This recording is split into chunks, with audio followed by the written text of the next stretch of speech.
حضرت ابو یوسف دارانی رحمۃ اللہ علیہ اور قازان ایک دفعہ ارشاد فرمایا کہ جب تاتاریوں نے اسلامی سلطنت پر حملہ کیا تو تمام بلاد اسلامیہ کو تہو بالا کر دیا، بغداد میں قتل عام کیا، کتب خانے جلا دیے، علماء و مشائخ کو چن چن کر شہید کیا، اور یہ ساری کارروائی قازان اور ہلاکو کی سرگردگی میں ہوئیں۔ قازان ترکستان کا رہنے والا اور مذہباً مجوسی تھا، اور جب تک بکثرت علماء و مشائخ کو قتل نہ کرا لیتا تھا صبح کا ناشتہ نہیں کرتا تھا۔ قاعدہ یہ تھا کہ جو علماء گرفتار ہو کر آتے تھے انہیں ایک صف میں کھڑا کر دیا جاتا تھا۔ ادھر ایک عالم قتل ہوا، ادھر قازان نے سیب کی ایک خاش منہ میں ڈال لی۔ اس طرح اس کا صبح کا ناشتہ ہوا کرتا تھا۔ ایک دفعہ قازان کو ایک بزرگ کا پتہ چلا کہ وہ کہیں دور کسی مقام پر رہتے ہیں، چنانچہ انہیں گرفتار کرنے کے لیے سپاہی بھیجے گئے۔ سپاہی انہیں گرفتار کر لا رہے تھے۔ چلتے چلتے رات ہو گئی، جنگل کا راستہ تھا، بسیرے کے لیے محفوظ مقام کی فکر ہوئی۔ قسمت سے ایک چھوٹی سی جھونپڑی نظر آئی جس میں بمشکل 2-3 آدمی ہی سما سکتے تھے۔ چنانچہ سپاہیوں نے ان بزرگ کو باہر سونے کے لیے کہا اور خود اندر چلے گئے اور دروازہ بند کر لیا۔ جھونپڑی والے نے کہا، صاحب ان کے لیے بھی کچھ انتظام ہونا چاہیے ورنہ شیر انہیں مار ڈالے گا۔ سپاہیوں نے کہا، تم فکر نہ کرو، یہ مرنے ہی کے لیے جا رہے ہیں۔ غرض رات وہاں بسر کی۔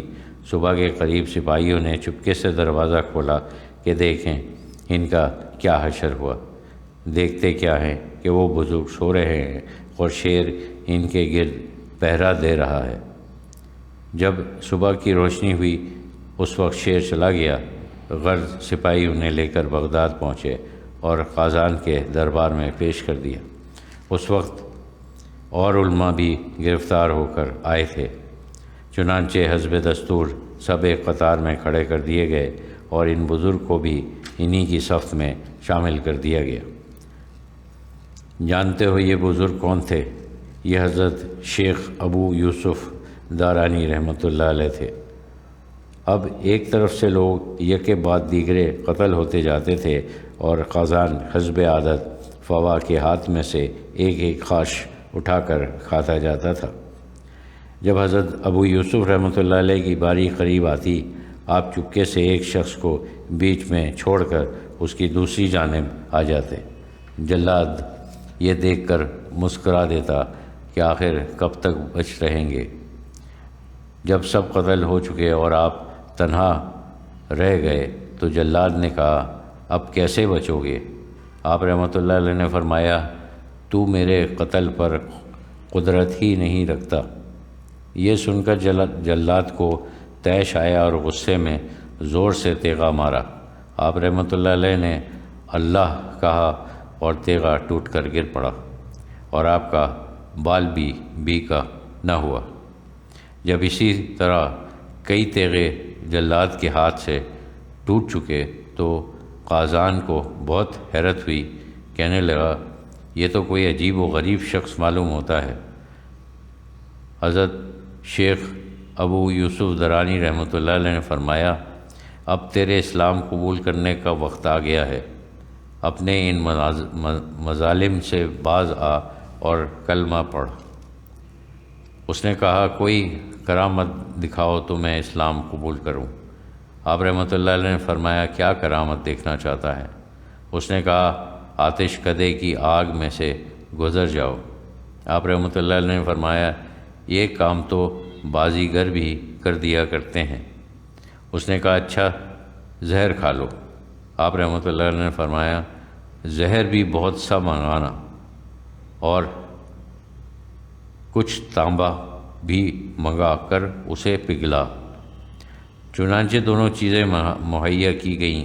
آپ نے وضو کیا، 2 رکعت نفل پڑھی، پھر اس زہر کو کھانا شروع کیا اور گلے ہوئے تانبے کو مسل پانی کے پینے لگے اور آپ کو ذرہ برابر بھی نقصان نہ پہنچا۔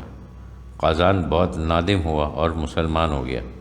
خود مسلمان ہونے کے بعد اس نے حکم دیا جو اسلام قبول نہ کرے وہ قتل کر دیا جائے۔ بعد ازاں قازان نے درخواست کی، میرے تمام جسم پر بال ہیں اور میں نہایتی سیاہ فام ہوں، میں چاہتا ہوں کہ یہ باتیں جاتی رہیں۔ آپ رحمۃ اللہ علیہ نے ایک تشت میں پانی منگوا کر اس میں کلی کر دی اور اس پانی میں چادر تر کر کے اوڑھنے کا حکم دیا۔ تھوڑی دیر میں سارا جسم صاف ہو گیا اور رنگت سفید نکل آئی۔ اس کے بعد قازان کی تعلیم و تربیت حضرت شیخ ابو یوسف درانی رحمۃ اللہ علیہ نے فرمائی اور بڑے مرتبے کو پہنچا، اور اس کی بدولت اسلام بہت پھیلا۔ روس میں بھی بہت تبلیغ کی اور بے شمار لوگ مشرف بہ اسلام ہوئے۔ قازان کا مزار انہی کے نام کے ایک شہر قازان میں ہے جو ماسکو سے مشرق کی جانب ہے۔ یہ وہی مقام ہے جسے گزشتہ جنگ 1947 سے 45 کے دوران ماسکو کو خطرے میں دیکھ کر روسی حکومت نے روس کے دارالخلافے کے لیے منتخب کیا تھا۔ اس کے بعد فرمایا کہ ہمارے مولانا صاحب حضرت وارث حسن شاہ صاحب رحمۃ اللہ علیہ اپنے سفر کے دوران قازان شریف لے گئے اور 40 روز تک حضرت قازان علیہ رحمہ کے مزار مبارک پر رہے۔